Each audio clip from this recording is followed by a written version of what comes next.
मैं assistant professor Radha Tiwari GS college of commerce Wardha के e learning platform पे आप सभी का स्वागत करती हूँ। दोस्तों, पिछले वीडियो में हमने अभिप्रेरणा माने मोटिवेशन से संबंधित सभी जानकारियाँ अर्जित की थी, जिसमें मोटिवेशन माने अभिप्रेरणा का अर्थ, अभिप्रेरणा के प्रकार, जिसमें सकारात्मक और नकारात्मक अभिप्रेरणा को हमने जानने की कोशिश की थी, और उसके अलावा अभिप्रेरणा के जो प्रेरक होते हैं वो कौन से होते हैं, इसका हमने संपूर्ण अध्ययन पिछले वीडियो में किया था। अब अगर हम हमारे कौशल विकास इस विषय में देखें तो अभिप्रेरणा के बाद जो पड़ाव हमने पार करना है वो है मनोबल। अब मनोबल क्या है?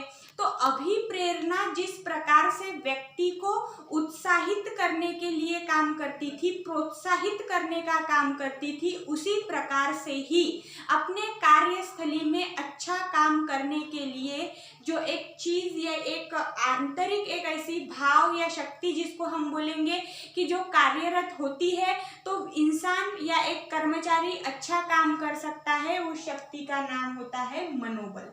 अब मनोबल हम क्या कहेंगे? तो मनोबल एक ऐसी अनुभूति है जो अपने कार्यस्थली के अलग अलग दिशाओं में, अलग अलग दशाओं में व्यक्ति को काम करने के लिए निरंतर प्रोत्साहित रखती है। अगर किसी व्यक्ति को काम करने का अंतर से भाव ही नहीं है, उसमें उत्साह ही नहीं है, उमंग ही नहीं है, तो ऐसे परिस्थिति में उसका जो मनोबल है वो कार्य करने के लिए जितना चाहिए उतना पर्याप्त है, ऐसा हम नहीं बोल सकते। इसीलिए अब अगर हम मनोबल की संकल्पना को अलग अलग परिभाषाओं से जानने से पहले, जो मनोबल है वो कार्यस्थली में या किसी संगठन में किन किन रूपों में एक व्यक्ति में कार्यरत हो सकता है, इसका हम यहाँ पे थोड़ा अध्ययन करते हैं। तो अगर एक संगठन की हम बात करें तो उस संगठन में मनोबल व्यक्ति में जब हम जोश देखते हैं तो हम ये बोल सकते हैं कि इस व्यक्ति में मनोबल का पर्याप्त, हम उसको बोलेंगे कि पर्याप्त एक प्रकार है, उसके पास पर्याप्त एक मात्रा में मनोबल है, ऐसा हम बोल सकते हैं। उसके बाद है उमंग, फिर है उत्साह, आशा, निराशा, संतुष्टि, उत्साह, ये सभी मनोबल के विभिन्न रूप माने जाते हैं। अब आप बोलेंगे कि ये जो बाकी के सभी फैक्टर है, सिर्फ इस निराशा को छोड़कर, तो इन सभी फैक्टर्स में आपको कहीं ना कहीं पॉजिटिविटी दिखाई पड़ रही है, सकारात्मकता दिखाई पड़ रही है, केवल निराशा इस चीज में आपको मनोबल कैसे है ये कैसे समझ आएगा?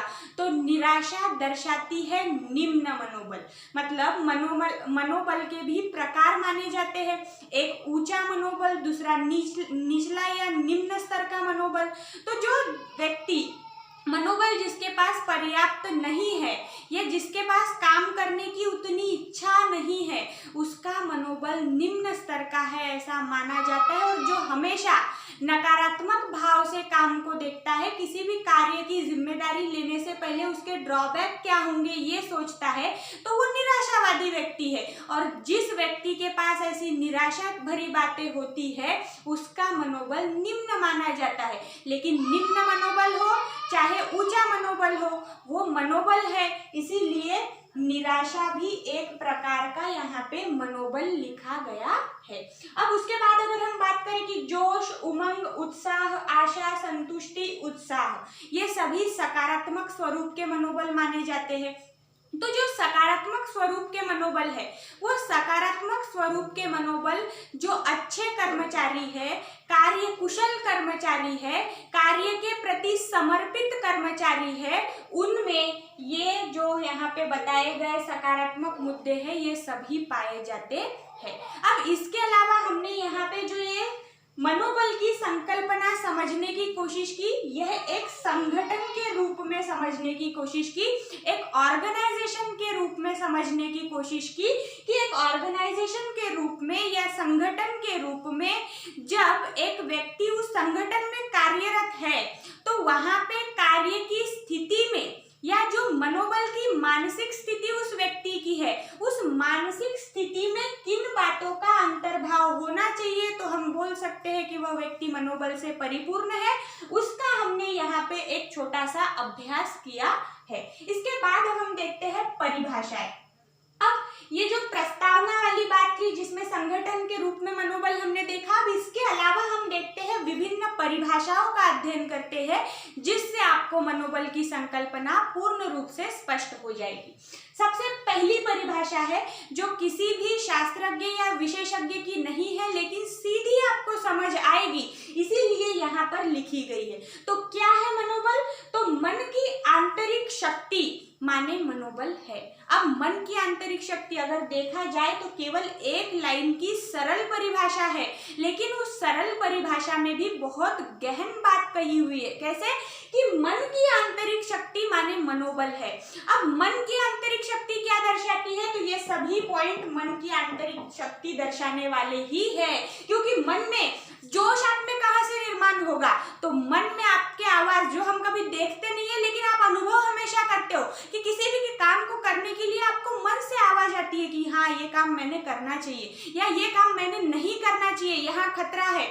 भले ही उस काम को करने के लिए, जिस काम को करने आप जा रहे थे, वहां पे वो डेंजर वाली 440 वोल्ट वाली खोपड़ी वोपड़ी बनी भी नहीं रहती, लेकिन फिर भी हमारा मन बोलता है कि ये काम हमने नहीं करना चाहिए। तो ये सब क्या है? एक आंतरिक शक्ति है जो हमेशा आप में जागृत होती है और आपको सही गलत का फर्क दर्शाने की पूरी कोशिश करते रहती है। और यहाँ जो ये लिखे हुए भाव है, ये भी क्या है? आंतरिक शक्ति का ही एक रूप है। जोश, उमंग, उत्साह, आशा, संतुष्टि, उत्साह, ये कहीं भी आपके बाहरी अंग पे दिखाई पड़ते हैं क्या? नहीं। तो ये आंतरिक मन से निर्माण होने वाले शक्ति के विभिन्न भाव मैंने आपके समक्ष यहाँ लिखे हुए हैं। तो इन भावों से, इन प्रकारों से ये जो परिभाषा है ये पूर्ण रूप से साबित होती है कि हाँ, मनोबल मन की आंतरिक शक्ति का ही एक रूप माना गया है। उसके बाद अब हम देखते हैं किसी एक विशेषज्ञ की परिभाषा। तो बैवस्टर क्या कहते हैं कि मनोबल यह मानसिक दशा है। अब यहाँ इतने इसमें तो हम भी समझ गए कि हाँ जी, मनोबल एक मानसिक दशा है।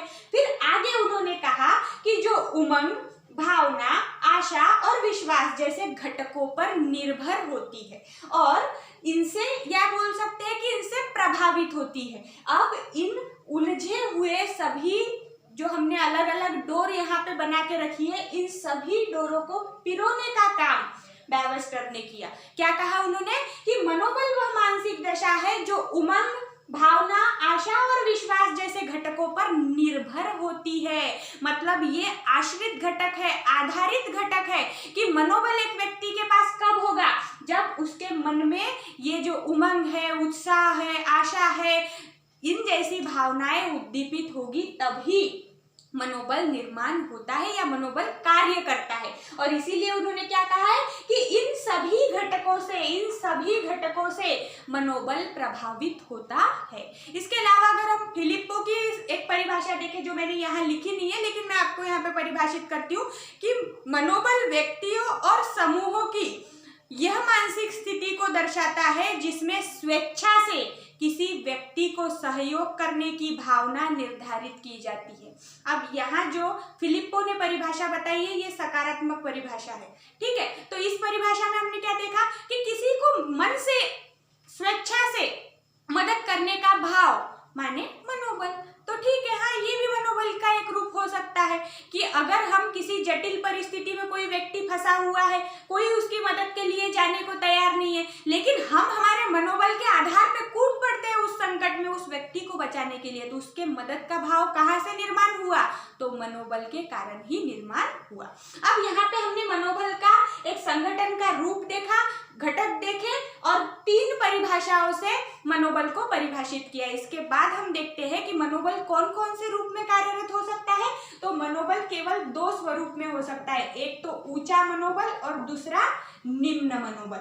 अब ऊंचा मनोबल और निम्न मनोबल क्या है? तो जैसे कि मैंने अभी बताया कि ये निराशावादी जो लोग हैं ये निम्न मनोबल वाले हैं, और ऊंचे मनोबल वालों में क्या होगा? तो ऊंचा मनोबल उन लोगों में होता है जो हमेशा प्रसन्न रहते हैं, संतुष्ट रहते हैं, अनुशासन प्रिय होते हैं, सहयोगी होते हैं। ऐसे सभी लोग ऊंचे मनोबल से परिपूर्ण होते हैं। इसके अलावा अगर हम ऊंचे मनोबल की जो एक प्रभाव देखें कि जिनके पास ऊंचा मनोबल होता है वो कैसे उन पे प्रभाव रहता है, तो उनमें जो मतलब एक बोल सकते हैं कि जैसे संगठन में आपने सुना होगा कि तालाबंदी, हड़ताल पे बैठना, अपनी मांगों को पूरा करने के लिए काम को बंद कर देना, इन सभी बातों का अंतर्भाव बिल्कुल भी ऊंचे ऊंचे मनोबल वाले लोगों में आपको दिखाई नहीं पड़ता। उल्टा उनकी उत्पादकता में वृद्धि होती है, उनके कार्यस्थली में प्रसन्नता का वातावरण रहता है, झगड़ों की संख्या कम होती है।